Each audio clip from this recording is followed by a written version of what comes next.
The Lord Mayor of Dublin, Councillor James Mitchell, and the Lady Mayoress were driven in the magnificent Lord Mayor's coach from the Mansion House to the reviewing stand at the GPO.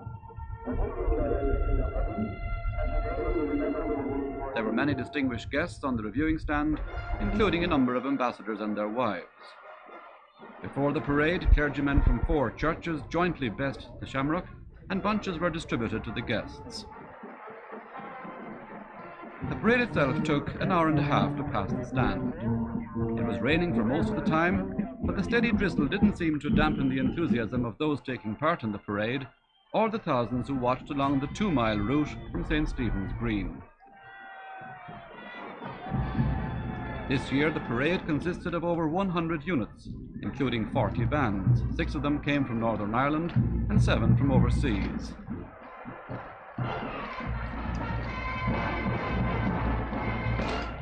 Charlie Chaplin appeared once again from the past to draw laughs from the spectators.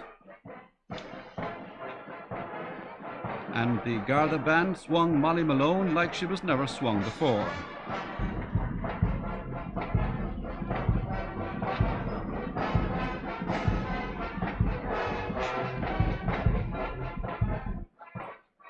But while the marching bands drew most attention, a feature of the parade this year was the huge number of children who took part, many of them from dancing schools around the city and from the country.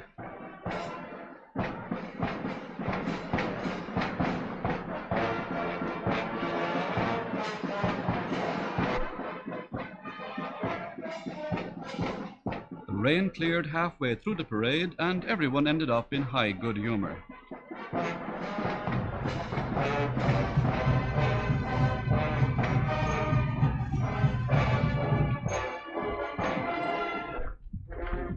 In the Cork parade, the salute was taken by the Minister for Transport and Power, Mr. Barry, from a special platform at the South Mall.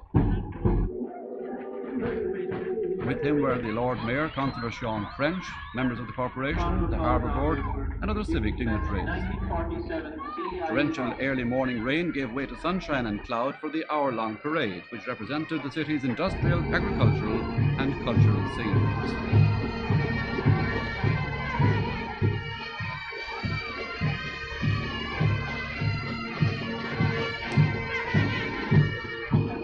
Thousands lined the parade route as the colourful marching groups and floats made their way from the lower Glanmire Road through the main streets. During the march past, the minister sat down while a group of Fianna Éireann went by. Later he said he sat because the group of children was led by adults wearing military attire and dark glasses. Now Limerick and over 2,000 people took part in the parade there. The parade was reviewed from the platform by the Mayor, Senator Ted Russell, and the Minister for the Gaeltacht, Mr. O'Donnell, as well as members of Limerick Corporation in their robes of office.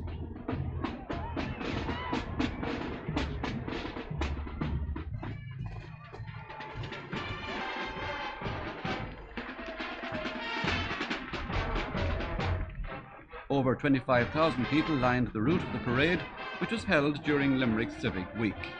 The parade took over 40 minutes to pass the reviewing stand.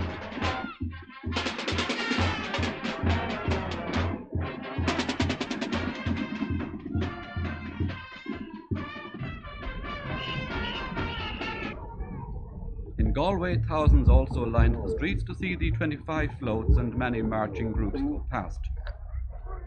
The reviewing stand was in Eyre Square, and the guest of honour was the Minister for Posts and Telegraphs, Dr. Cruz O'Brien. Among the bands was one from Holland.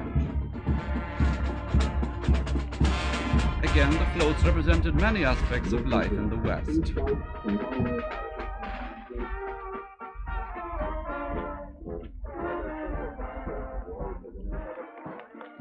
And Dr. O'Brien had some words to say on the actions of the Provisional IRA. Has repercussions on every other part.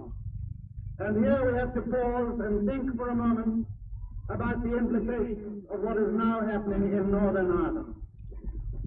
The Provisional IRA have now embarked on a deliberate, cold-blooded campaign of murdering business people in order to put Irish workers, Catholic and Protestant, out of jobs. In the guise of war against Britain, these people people are actually waging war against the people of Ireland.